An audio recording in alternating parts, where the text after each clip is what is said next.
हर हर महादेव, जय महाकाल। आज की इस वीडियो में गुरुजी ने जो उपाय बताए हैं वो 3 उपाय हैं।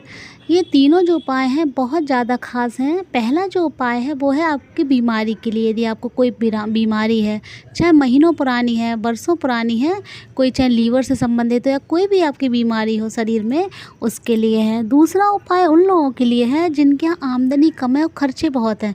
आप बहुत मेहनत करते हैं अपने घर का खर्च चलाने के लिए, खर्चा बहुत मुश्किल से हो पाता है, तो उसके लिए। और तीसरा उपाय है सफलता प्राप्ति के लिए।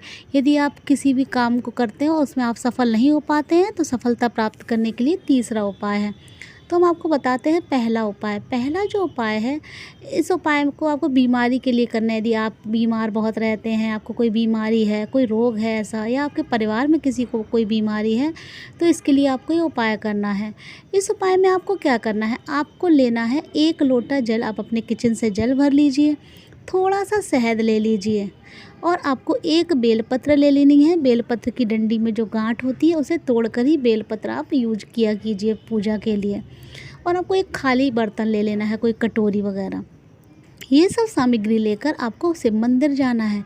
वहाँ जाकर सबसे पहले आपको क्या करना है, आपने जो वो बेलपत्र ली है उस बेलपत्र की जो चिकनी साइड जो पत्तियाँ होती हैं, क्योंकि एक तरफ थोड़ा खुरदरा हिस्सा होता है, एक तरफ थोड़ा चिकना, तो जो चिकना वाला हिस्सा होता है उसमें आपको तीनों पत्तियों पर शहद लगा देना है, कुंदकेश्वर महादेव के नाम का स्मरण करते हुए। ध्यान रखिए, आपको कुंदकेश्वर महादेव के नाम का स्मरण करते हुए शहद लगाना है। और वो शहद वाली बेलपत्र आपको शिवलिंग के ऊपर कुंदकेश्वर महादेव के नाम का स्मरण करते हुए समर्पित करनी है। बस ये ध्यान रखें, जिस तरफ आपने शहद लगाया है वही हिस्सा, शहद वाला जो हिस्सा है वही शिवलिंग में स्पर्श करे। इस तरीके से आपको शहद लगी से बेलपत्र है वो आपको शिवलिंग में समर्पित कर देनी है। उसके बाद आपको 1 लोटा जल चढ़ाना है, श्री शिवाय नमस्तुभ्यम का जाप करते हुए और कुंदकेश्वर महादेव के नाम का स्मरण करते हुए। और आप जिसके लिए भी ये उपाय कर रहे हैं, आप अपने परिवार में किसी के लिए उपाय कर रहे हैं तो उसका नाम और गोत्र बोलिए। उसे जो भी रोग है उसके लिए बाबा से प्रार्थना कीजिए कि वो समाप्त हो जाए। यदि आप अपने लिए कर रहे हैं तो आप अपने लिए प्रार्थना कीजिए। उसके बाद जो आप जल समर्पित करें इस बेलपत्र के ऊपर, तो जो जब जल आएगा नीचे तो उसमें आपको थोड़ा सा जल ले लेना है। जल जितना भी आ जाए उसे आप ले लीजिए और उसके बाद उस जल को आप घर ले आइए। और जो बेलपत्र आपने समर्पित की थी उस बेलपत्र को भी आपको घर लाना है। घर लाकर आपको 1-1 पत्ती 3 दिन तक खानी है। वो 3 पत्तियाँ होती हैं बेलपत्र में, तो सबसे पहले आपको जो बीच वाली पत्ती है उसे खाना है आपको। जो बीमार व्यक्ति, आप अगर अपने लिए कर रहे हैं तो आप खुद खा लीजिए, अगर आप किसी परिवार के लिए व्यक्ति के लिए कर रहे हैं तो आप उस परिवार के व्यक्ति के लिए उस बेलपत्र की पत्ती को दीजिए। और कुंदकेश्वर महादेव के नाम का स्मरण करते हुए पूरे श्रद्धा भाव से आपको वो बेलपत्र की 1 पत्ती बीच वाली पहले दिन खानी है, फिर दूसरे दिन 1 साइड की पत्ती और तीसरे दिन 1 साइड की पत्ती। और ऐसे ही वो वाला जो जल आप लेकर आए उसका आपको आचमन करना है। ये उपाय आप किसी भी दिन कर सकते हैं, सुबह से लेकर शाम तक कर सकते हैं और किसी भी दिन कर सकते हैं।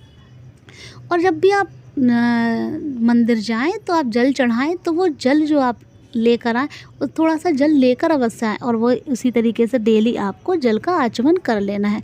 देखिएगा आपको कोई भी बीमारी है वो धीरे धीरे समाप्त होने लगेगी, ख़त्म होने लगेगी। तो इस उपाय को आप करना ना भूलें।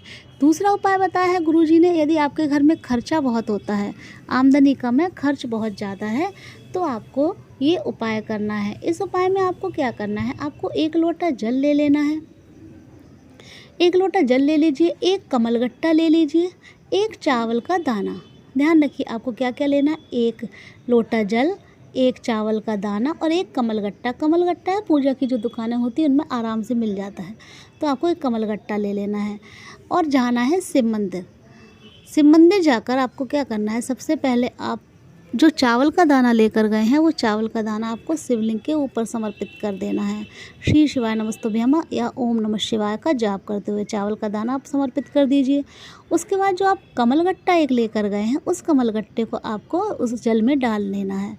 जो आप लोटा लेकर गए हैं उसमें आपको जल में वो कमलगट्टा डालना है। फिर उस कमलगट्टे वाले जल को आपको शिवलिंग के ऊपर श्री शिवाय नमस्तुभ्यम या ओम नमः शिवाय का जाप करते हुए आपको समर्पित कर देना है।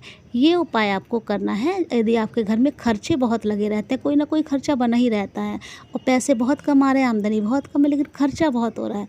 लेकिन ये उपाय आपको सोमवार के दिन करना है, शुक्रवार के दिन करना है, अष्टमी तिथि में करना है, मासिक शिवरात्रि में करना है और प्रदोष के दिन करना है। इन दिनों में आपको ये उपाय करना है। आप 5 शुक्रवार अगर आप शुक्रवार को कर रहे हैं, आपने शुक्रवार को ये स्टार्ट किया तो आप 5 शुक्रवार लगातार कर लीजिए। आपने सोमवार के दिन स्टार्ट किया है तो आप 5 सोमवार लगातार कर लीजिए उपाय। और अगर आपने मासिक शिवरात्रि या प्रदोष के दिन या अष्टमी के दिन किया है तो आप उस तरीके से 5 बार आपको 5 दिन लगातार 5 बार आपको लगातार ये उपाय करना है। गुरुजी ने कहा है यदि 5 बार लगातार आप ये उपाय कर लेते हैं, जिस भी तिथि में आप कर रहे हैं, तो आपके जो धन की समस्या है, यानी जो आपके खर्चा नहीं हो पा रहा ढंग से, खर्चा आपका बहुत ज़्यादा घर होता है और आमदनी बहुत कम होती है, आप खर्चा नहीं उठा पा रहे हैं अपने घर का, तो वो आपके जो काम है धीरे धीरे बनने लगेंगे। आप जो भी काम में हाथ डालेंगे वो काम आपका बनेगा और धन की जो समस्या है वो समाप्त हो जाएगी। तो इस उपाय को आप अवश्य कीजिए।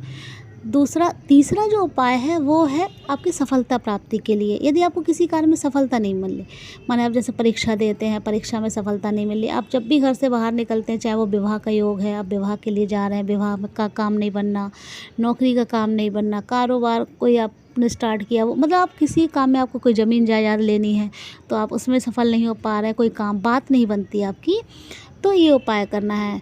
इस उपाय को आपको जो ये उपाय है जिसमें सफलता प्राप्ति का, ये उपाय आप किसी भी दिन कर सकते हैं, इसमें कोई दिन निश्चित नहीं है। इस उपाय में आपको क्या करना है, जब भी आपको जिस काम के लिए बाहर जाना है उस काम को करने से पहले आपको ये उपाय कर लेना है। शिव मंदिर जाइए, 1 लोटा जल लेकर आप अपने किचन से जल भर लीजिए। जल भरने के बाद उसमें आपको पीला चंदन मिला लेना है। ध्यान रखिए, आपको पीले रंग का चंदन उसी जल में मिला लेना है और वो जो पीले चंदन वाला जल है आपको जाकर शिव जी पर समर्पित करना है। बस इतना सा काम करना है आपको कि शिव जी पर समर्पित करना है। आपका जो भी समस्या है उसके लिए बाबा से पूरी श्रद्धा भाव से आप प्रार्थना कीजिए और वो जल शिवलिंग के ऊपर आप समर्पित कीजिए। उसके बाद आप अपने कार्य के लिए निकलिए, देखिए आपको ज़रूर सफलता मिलेगी। यदि आपको वीडियो अच्छी लगी है तो प्लीज़ वीडियो को लाइक कीजिए, चैनल को सब्सक्राइब कीजिए और कमेंट में हर हर महादेव अवश्य लिखिए।